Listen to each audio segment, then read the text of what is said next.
Sziasztok, én Csibusz vagyok, és nagyon sok szeretettel üdvözöllek itt a csatornán. Biztos láttátok már, hogy a színpadon az előadók fülhallgatót használnak. Ezt nevezzük in-ear monitoringnak. A mai részben megnéznénk, hogy hogyan is kell ezt használni, mik az előnyei és mik a hátrányai.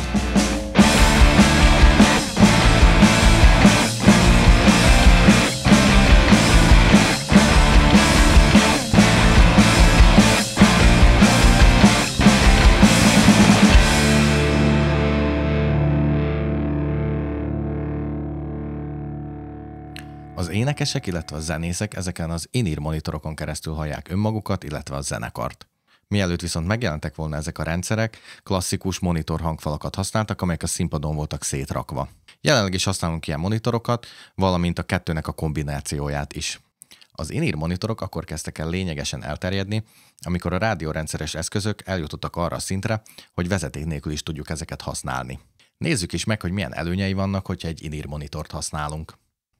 Technikusi szemszögből nagyon sok előnye jár, hogyha egy zenekar in-ear monitort használ, ugyanis lényegesen halkabb a színpad, ezáltal pedig minimálisra csökkenthető a feedback, azaz a visszagerjedés esélye. Zenekarként, hogyha ugyanazokat a mikrofonokat és beállításokat használjátok, akkor szinte lényegtelen, hogy hol léptek fel, körülbelül ugyanazt fogjátok hallani. Természetesen ehhez egy saját mikrofonparkra és egy keverőpultra lesz szükségetek. Egy későbbi videómban szeretném bemutatni, hogy hogyan is kell összeállítani egy ilyen rendszert.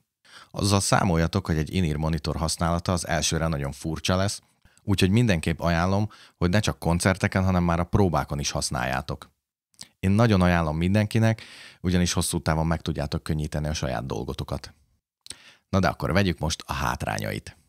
Először, ami nagyon furcsa lesz, hogy akusztikailag izolált titeket a külvilágtól. Természetesen ez függ attól is, hogy milyen fülhallgatót használtok. Bizonyos esetekben használunk térmikrofonokat, amivel a közönségzajt keverjük vissza az énekesek, illetve az előadók fülébe, ezzel is elősegítve a kommunikációt a közönséggel. Mivel egy nagyon direkt, közeli hangot fogtok hallani a fületekben, ezért én nagyon ajánlom, hogy óvatosan bánjatok a hangerővel. Saját tapasztalatból mondhatom, hogy ha egy in-earben túl jól hallottam magam, akkor nem énekeltem olyan intenzitással. Ezért mindig azt ajánlom, hogy egy picit húzzatok vissza, hogy megőrizzétek a zenekar dinamikáját. Ez dobosoknál is hatványozottan igaz. Szerettem volna nektek összegyűjteni pár opciót, hogyha az in-ear monitorozás mellett döntenétek. Az első dolog, amire szükségetek lesz, az egy fülhallgató. Talán ezt a legnehezebb ajánlani, ugyanis függ attól, hogy kinek milyen az ízlése, valamint basszusgitárosoknál szempont, hogy nagyobb legyen a mély tartománya. Egy standard in-ear fülhallgatónak mondható a Shure SE215-ös modellje, ami elérhető áron van, de be kell vallanom, hogy engem nem győzött meg, én nagyon tompának éreztem, ezért jelenleg egy KZ10-es fülhallgatót használok. Ajánlom, hogy mindenképp előtte próbáljátok ki az in-ear fülhallgatót, és ügyeljetek arra, hogy a fület körülölelő kialakítása legyen. Úgyhogy egy fülhallgató kiválasztásánál csak annyit tudok mondani, hogy mindenképp próbáljátok ki, és válasszátok azt, ami számotokra a legkényelmesebb. A második dolog, amire szükségetek lesz, az egy fülhallgató előerősítő. Az viszont rátok van bízva, hogy a vezetékes, vagy pedig a vezeték nélküli típust válasszátok. Mivel a vezetékes típus az olcsóbb megoldás, ezért kezdjünk ezekkel. A belépő, illetve a legolcsóbb megoldás a Behringer PowerPlay PM1-es modell. Található rajta egy XLR bemenet, egy 3.5-ös jack kimenet és egy hangerőgomb, valamint övre is csatolható. Ez egy passzív előerősítő, úgyhogy nem kell neki betáplálás vagy pedig elem. Ezt sorolhatjuk az előnyei közé is, viszont ez a hangerőnek a rovására megy. Szerintem túl nagy az alapzaja ennek az előerősítő típusnak. A következő szintén egy Behringer termék, a PowerPlay P1-es. Ez már egy aktív fülhallgató előerősítő, amit egy 9 voltos elemmel tudsz megtáplálni, vagy pedig külső táppal. 2 darab XLR bemenete van a jobb és bal oldalnak, egy darab 5.3-as jack kimenete van, egy hangerőgombja, egy balanszállító potméter és egy monosztereó kapcsoló. Mérete miatt olyan zenészeknek ajánlanám, akik nem sokat mozognak a színpadon, mint például egy dobos vagy pedig egy billentyűs.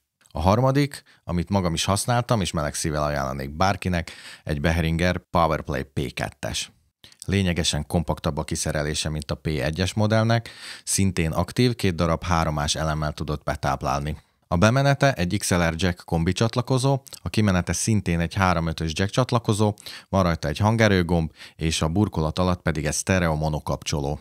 Ehhez nagyon hasonló előerősítő a Rockboard HA1-es modellje. Csatlakozói és tudása terén szinte teljesen megegyezik a P1-essel.